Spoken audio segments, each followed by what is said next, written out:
Hello everybody, this is Intrepid83 and welcome back to Let's Play Final Fantasy X HD.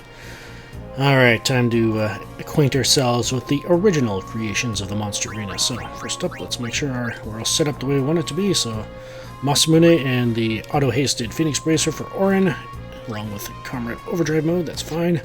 Riku on the Survivor and Impervious, along with Comrade Overdrive mode, that's fine. Tidus, Caleb and Phoenix Shield, auto-hasted Phoenix Shield and Comrade, that's fine. And Waka, World Champion, and auto-hasted Miracle Comeback, and Victor, yeah, that's fine. I don't intend on using the Overdrive this battle, so yeah. Alrighty, we do want Riku in the front line, so let's see what our first challenge is. Our first challenge is Earth Eater. Earth Eater we unlocked by unlocking 2 area creations in the Monster Arena, so essentially capturing one of each fiend from 2 different areas of Spira, so yeah. Alright, Earth Eater has 1.3 million HP, you need to do 99,999 damage to overkill it. It has 117 strength, 200 defense, 186 magic, 210 magic defense, 47 agility, 15 luck, 0 evade, 120 accuracy, neutral to all elements, immune to sleep, silence, darkness, poison, petrification, slow, zombie, threaten, death, provoke, demi, delay, eject, and all 4 breaks. Zanmato level of 5, you can steal 1 Gambler Spirit or 1 level 1 Key Sphere as the rare steal, and for drops it'll drop 1 Fortune Sphere or 1 Dark Matter as the rare drop, and for equipment it'll drop weapons with triple overdrive on it, and armor with auto potion on it. Alright, Earth Eater. Well, the only reason Riku had her in the front line is to make use of initiative, so that's taken care of, so let's bring in Auron. Alright. So, Earth Eater's attacks. While it's standing, it has 2 different ones. It may have a 3rd one, but I've never actually personally seen it while it's been standing, but I'll get into that in a second. So, while it's standing, you can expect to see 2 different physical attacks. One is just a normal physical attack. It just punches you, single target, physical damage. Auto Protect will help us out there. And then it's also got another attack, which pretty much makes buffing in this battle, unless you have Death Proof, completely pointless. Called Megaton Punch, which is it's physical-based damage, and it attempts to inflict death on you. So yeah, keep in mind it'll counterattack with Megaton Punch anytime you attack it, and when it gets to its turn, there's a chance that it'll hit not just 1 party member, but 2 party members, so heads up there. Alright, so obviously this thing does look a lot like the Chocobo Eater, and indeed it does have a few, does carry over a few quirks from it, and that it can be knocked on its back. However, you need to do a lot more damage to do so. You need to do 100,000 plus 1 damage to knock it over, and it'll stay on its back for 2 of its turns before it stands back up and resumes punching you to death. Literally and figuratively. Actually, I'm pretty sure that's all literally. Anyways. So yeah, while it's on its back though, it will counter with Flare, so that's single target and non-elemental magic damage. And yeah, so that's the one spell. I've never seen it used it while it's on its feet, so yeah. May still use it on its feet, but like I said, I've personally never seen it, so just... I can probably say you can probably just rely on it while it's on its back, but... Not really worried about it being on its feet because we want to get it on its back as quickly as possible so that we only need to worry about Flare, so yeah.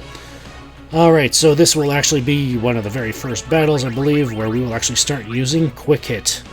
Basically has the same effect as regular using the attack command, but it costs 36 MP and it has a quicker recovery time, so we can do a lot more hits in a shorter period of time, in a shorter amount of time.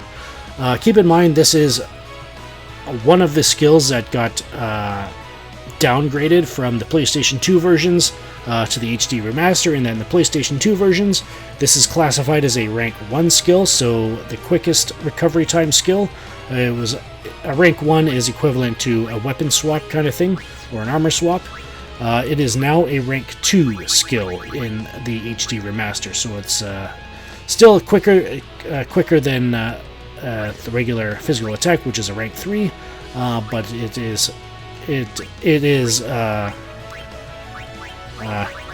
it'll make things a bit more interesting than in the PlayStation 2 versions. So yeah. Alright, so yeah, and also you might be thinking, well, if you're going to use quick hit, why not save yourself 8 MP and use where is it? Copycat instead. It's 28 MP. 28 MP. The problem with that is that Copycat is a rank 3 skill, so basically you'd be using up 28 MP to do quick hit, but only getting the effectiveness of just using straight up just using the attack command here. So yeah, if you want to use Copycat, you may as well just use straight up. Just use your physical attack. So yeah. So in this case, I intend on using quick hit for 36 MP apiece. So yeah, the goal here is to knock it on its back, and yeah, obviously it's as you can see there, its counterattack is not focused on the one who hit it. So yeah. Alright, and it's on its back. Now we want to do as much damage to it as possible and hopefully take it out before it stands back up. So yeah, because when it's on its back, when it's on its feet, it is armored. When it's on its back, it loses its armored status, so we're able to do maximum damage. And there goes the flares. So yeah, as far as flare goes, either it does so much damage that shell is pretty much pointless as far as I'm concerned, because I've only got quad 9 HP as my max, or it pierces shell. So yeah, that's why I am not using shell or any other buffs, just simply because they can be wiped out as quickly as I put them on there. So yeah. So this battle is literally going to be composed of quick hit, somebody dies, revive them, quick hit, somebody dies, auto phoenix, quick hit, somebody dies, auto phoenix, and so on and so forth, until either we run out of phoenix downs or it runs out of HP. So yeah. Yeah, this is definitely the part of the Monster Arena where you want to start keeping a closer watch on your item stock. So I'm probably going to be restocking after every video. Maybe after each battle, I don't know. If I need to, I'll do it off after, in the middle of a video. But for the time being, I'll just try to only focus on doing that between videos. Keep in mind, I did need to between last episode and this episode, I did have to go back to all the way back to the airship to be able to restock on Al Bhed potions. So just a heads up there with Rin. Because yeah, the Rin's shop in the Comlands here, in the center of the Comlands, did not have them. So yeah, and the guy here at the Monster Arena does not have them either.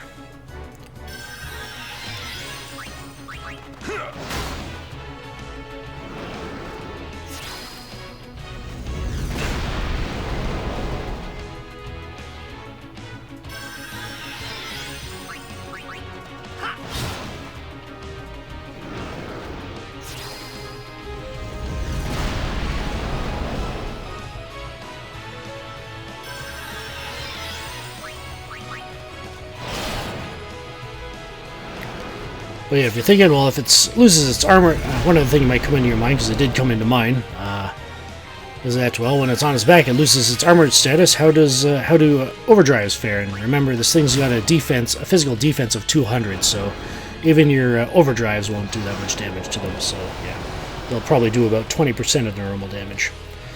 But there we go. Earth Eater is down. Now this next one. 2 Fortune Spheres and a Shaman Shield. Ooh. I might actually want to hold on to that. No, okay, so if it had a third open slot, if it was a 4-slotted weapon with the auto potion, with 3 open slots, I'd actually recommend holding on to it. Most notably, I'd probably say hold on to it if you got one for Tidus or Wakka. I can't remember for sure whether it would apply to Riku or Auron, because that's just further down in my notes.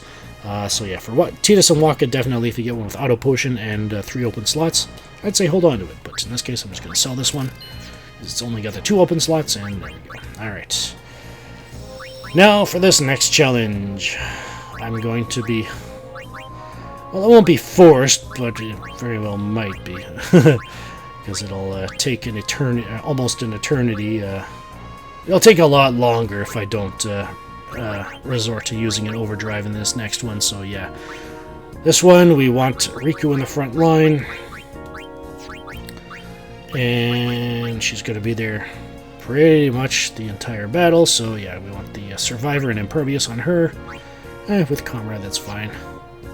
The one we want to worry about, the overdrive gauge we want to worry about is Waka. So I got Calibulg and the auto-hasted Phoenix Shield for Tidus, and Comrade, that's fine.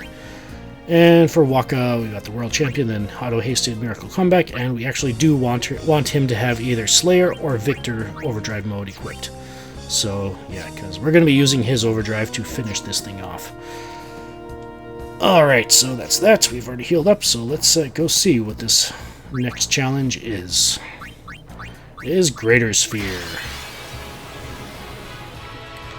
Greater Sphere we unlocked by unlocking 2 species creations in the Monster Arena. So I believe I unlocked this thing when I was grinding for the Mars Sigil by capturing, by unlocking Hornet and Teryx with the, capturing the needed amount of birds and insects for those 2. So yeah.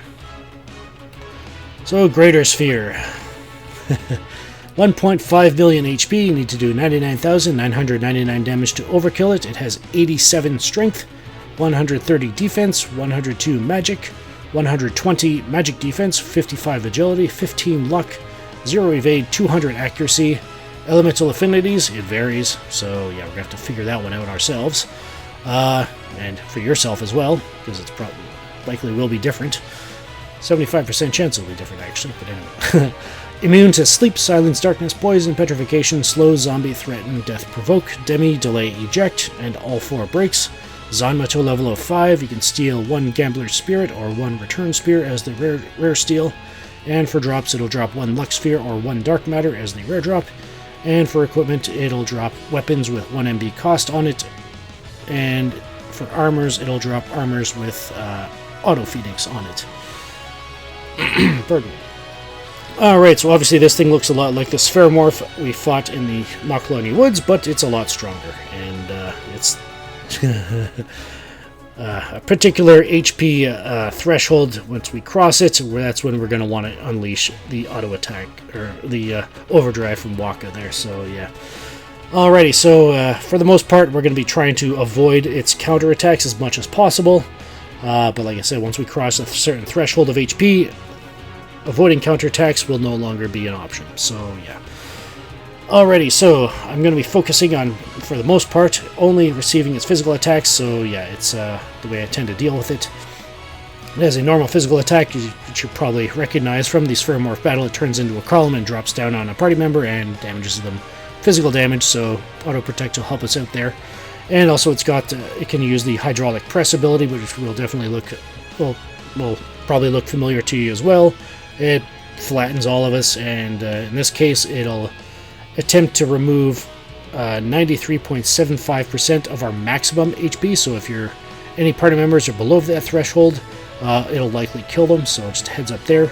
And keep in mind, it'll sometimes counterattack with that if you choose to attack it in any way directly. So yeah, but keep in mind, Hydraulic Press is affected by Protect. So because we have Auto Protect on our armors, that 93.75% will be chopped in half. So yeah. Alright, and now into the interesting part. This thing does indeed is randomly weak to a certain element, and as soon as you hit it with that said element, the element that it's weak to, it'll trigger Elemental Shift.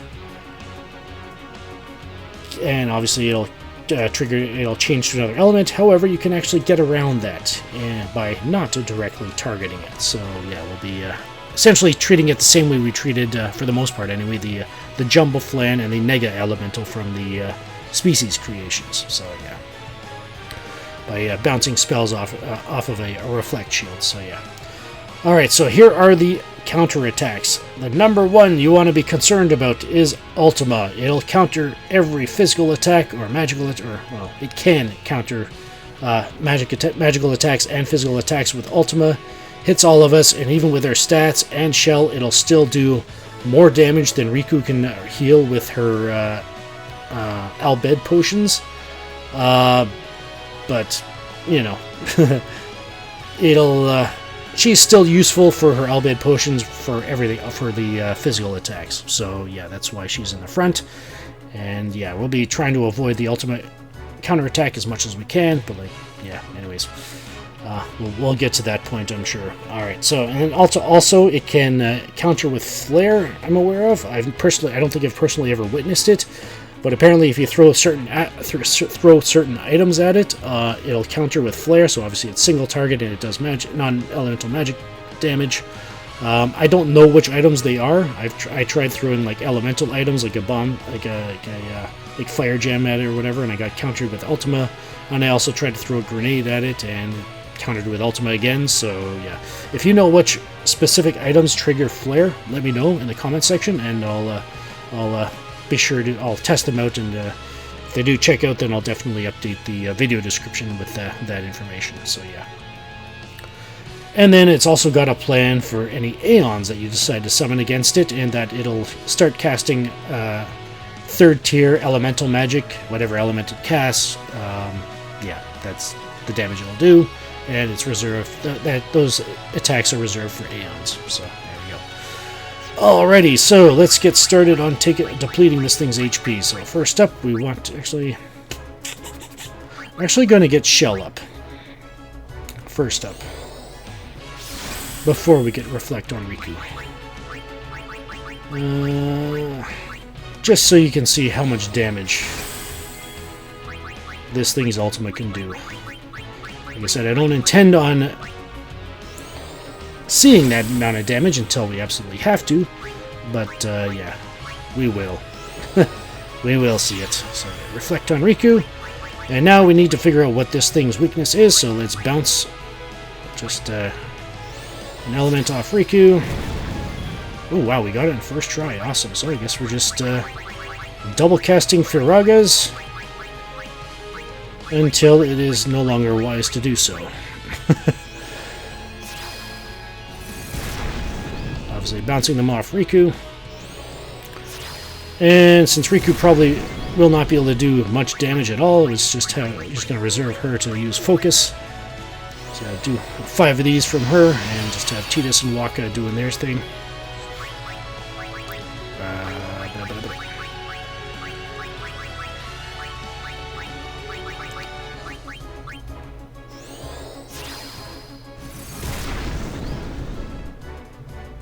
So yeah, like I said, there is a HP threshold in which no matter what you do, it'll counter with, at least in my case, I only ever saw Ultima, so yeah, eventually we'll cross that threshold and you'll see what Ultima can do. But yeah, I believe that threshold is somewhere around when it has 500,000 HP or less left, so just a heads up there. Alright, let's focus number 2.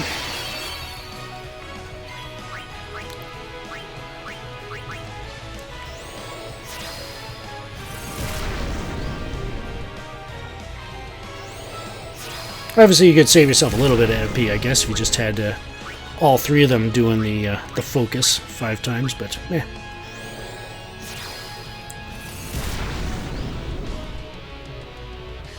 I only need to worry about 5 focuses this battle instead of focus, cheer, lock, and all that fun stuff we were worrying about in the latter part of the species creations, but yeah. We've got... we should have enough MP by far to do this, so yeah.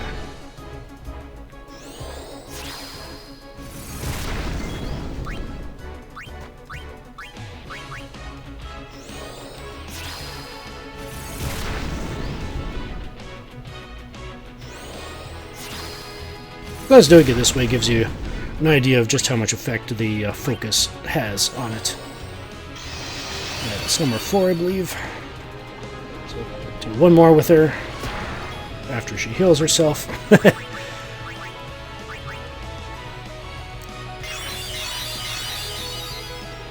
I guess I'll have her start joining in on the Firaga fun.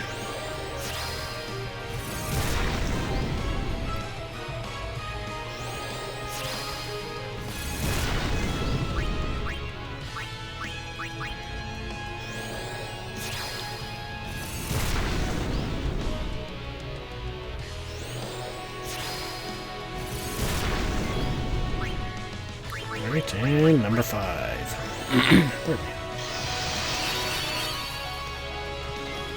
Alright, so I guess now we can save ourselves some MP and just start using Copycat.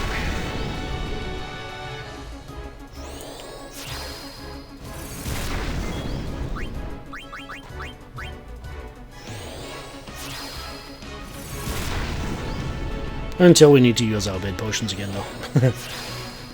Should the need arise.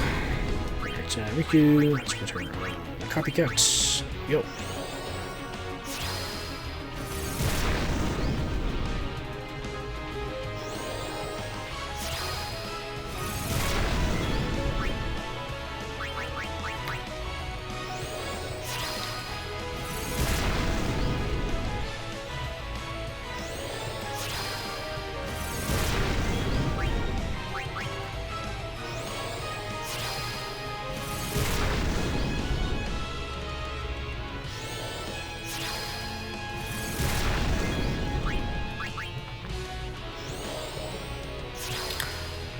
Yeah, one thing that might pop in your mind, because it did me, is, well, what if you decided to use Flare instead of the elemental spells? Well, remember, elemental spells, when an enemy is weak to it, the spell itself does 50% more damage than normal, and the base damage for Flare is 60, and the base damage for third-tier elemental spells is 42, so, you know, multiply, or add 50% to 42, and you get 63, so yeah.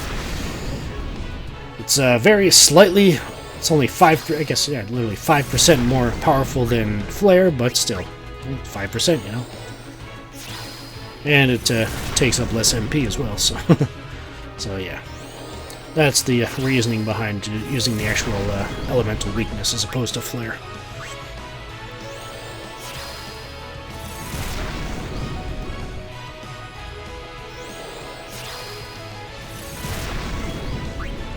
I think we might be getting close to that 500,000 HP threshold.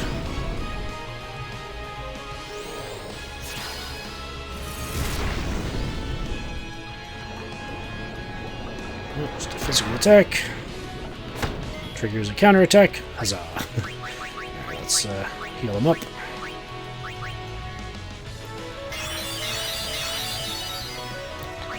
And get back into double casting Firaga.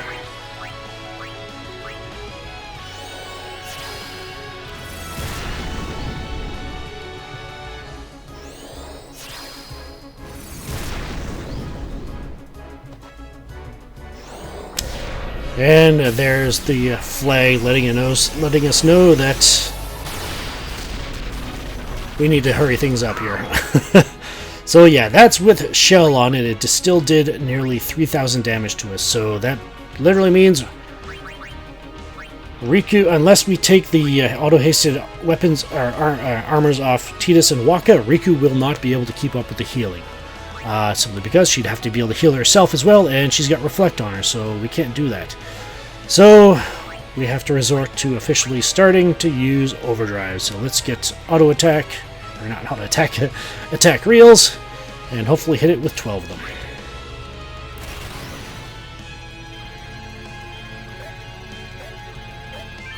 Alright. This will probably do a lot more damage than 500,000 damage, but the bright side is this definitely means we will overkill it, so huzzah.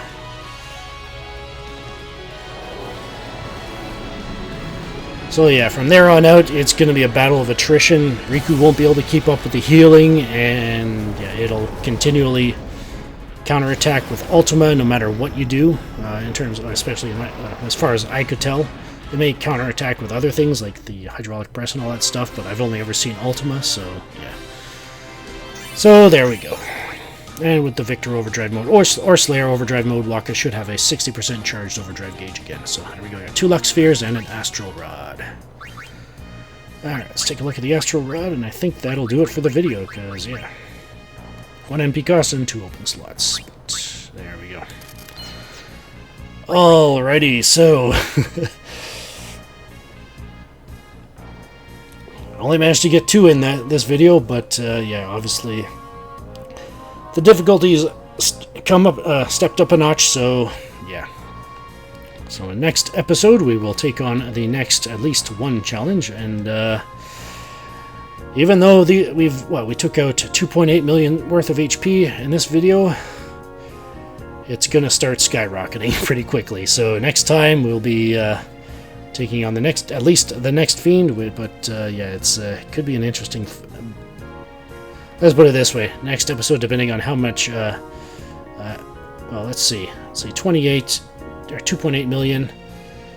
We'll almost, if we take on two of the next two fiends, the next two challenges, those two fiends together have combined almost double the amount of HP we took out in this video. So yeah. So I guess we'll have to look forward to that next time. This is Intrepid83 signing off. Thank you so much for watching. If you enjoyed the video, be sure to hit like on your way out. Liking the video makes it easier for other people to find the video so that they can watch it as well and enjoy it. And consider subscribing if you haven't done so already, and enabling notifications with the little bell icon to keep up with the series here and any future uploads. Keep in mind I do not upload on Thursdays and Fridays, and if any other day during the week does not receive a video, be sure to check my Twitter feed. I'm at Intrepid83. The link to that is in the video description for any updates of that nature. And yeah, feel free to share this video or the playlist with any friends, family, or anybody else you think may enjoy it or get something out of it. The link to that is to the playlist is in the video description. And as always, comments are welcome. Just please no spoilers with regards to any of the fiends we have not yet challenged in the Monster Arena here, and any challenges beyond the Monster Arena. Alright, this is Intrepid83 signing off. Thank you so much for watching. Take care, be blessed, and have a good one.